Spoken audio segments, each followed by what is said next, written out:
मैं माँ दुर्गा का भक्त हूँ। माँ दुर्गा के दर्शन करना चाहता हूँ, तो मैं क्या करूँ कि वो जल्दी आ जाए महाराज? जब बच्चा माँ की गोद में बैठना चाहता है तो सबसे पहला उसका कार्य होता है खिलौने खेलना बंद करता है। माँ उसके पास खिलौने भेजती है। जितना वो माँ की तरफ बढ़ने की कोशिश करेगा, माँ कार्यरत है तो उसे खिलौना भेजेगी, दे दो ऐसा। वो अगर उन खिलौने से ना खेले, रोए, तो फिर घर के किसी सदस्य को प्रेरणा करती है, बिटिया उठा ले गोद में थोड़ी देर। वो उससे भी चुप ना हो तब फिर वो दौड़ के आ जाती है। भाव, पहले हमको इन भोगों का त्याग करना होगा जिन भोगों में हम खेल रहे हैं। फिर हमारी अनुकूल मांगे हमारे सामने आएंगी, माँ से न मिलने के लिए बाधा बनकर। हम उन मांगों को भी जो सोचा था, चाहा था, वो मिले पर हम उसे स्वीकार न करें और रोते ही रहें, तो फिर माँ नहीं रुक सकती। वो तो वात्सल्य में कुपुत्रो जायते क्वचिदपि कुमाता अनुभूत। फिर वो आकर के साक्षात, पहले हमारी सामर्थ्य तो होनी चाहिए माँ के दर्शन हो। हमारी माँ कोई प्राकृतिक माँ है क्या? आद्या शक्ति अनंत महामहिम है। वो ऐसी थोड़ी कि प्राकृतिक नेत्रों से ऐसे जैसे अपनी अम्मा को ऐसे देख लेते ऐसे।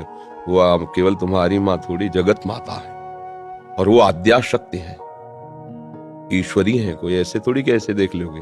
पहले भोगों का त्याग करो और उनकी शरण में होकर के अंदर से उनके नाम मंत्र, उनके विज्ञ जो महापुरुष जन है उनसे मंत्र लेकर और उनके भावना से भजन करो। माँ का साक्षात्कार रामकृष्ण परमहंस जी ने जब सिद्ध हो गए ना, वे माँ का दर्शन को खिलवाड़ है। फिर कृष्ण और काली में कोई अंतर थोड़ी उन्हें दिखाई दे रहा था, पूरा जगत उन्हें भगवत स्वरूप नजर आए। तो माँ का साक्षात्कार मतलब ब्रह्म साक्षात्कार। माँ कोई प्राकृतिक माँ थोड़ी है कि ऐसे गोद में बैठ जाओगे। उसके लिए ब्रह्म स्वरूप होना पड़ेगा, समस्त विकारों का त्याग करके केवल माँ की प्राप्ति के लिए। तो चाहे श्री कृष्ण प्राप्ति के लिए, चाहे माँ की प्राप्ति के लिए, वही प्रभु बने हुए हैं सब रूपों में। तो जितना सत्संग है सब उन्हीं की प्राप्ति के लिए है। आप पहले तो विकारों से बचिए, ब्रह्मचर्य का पालन कीजिए, खूब नाम जप कीजिए और लक्ष्य बनाइए कि देवी जो सर्वभूतों में व्याप्त शक्ति है, मैं उसका अनुभव करना चाहता हूँ।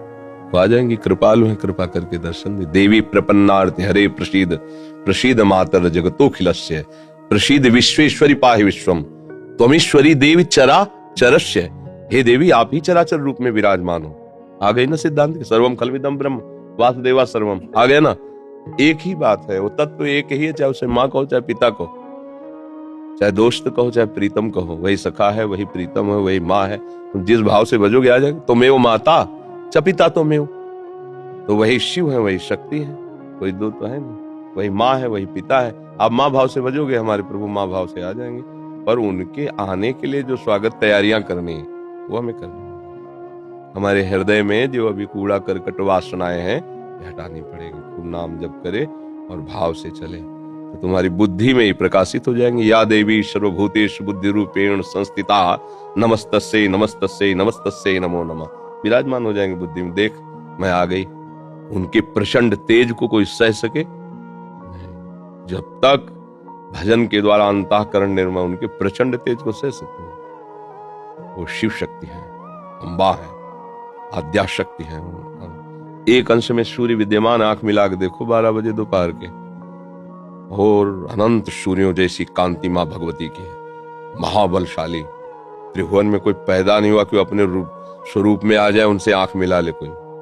भगवान शंकर भी चरणों में लौट गए नहीं लौट गए। तो ये बात ध्यान रखना कि ये माँ कोई ऐसी माँ नहीं है प्राकृतिक, ये आद्या शक्ति चिदानंद माँ है। ये ऐसे थोड़ी सी चुनरी और नारियल चढ़ाने से तुम्हारी कामनाओं की तो पूर्ति कर देगी, लेकिन साक्षात्कार होने के लिए फिर अपना अस्तित्व मिटाना होगा, अपने अस्तित्व का बलिदान करना होगा। अस्तित्व का बलिदान, पूर्ण समर्पण और उन्हीं का केवल चिंतन, आ जाएंगे। क्योंकि वही है, दूसरा कोई है नहीं। हमारी दृष्टि में सब एक ही परमात्मा है। उसे किसी भी नाम रूप से आप पूज कर प्राप्त कर लो, वही है, दूसरा कोई है नहीं। समझ गए?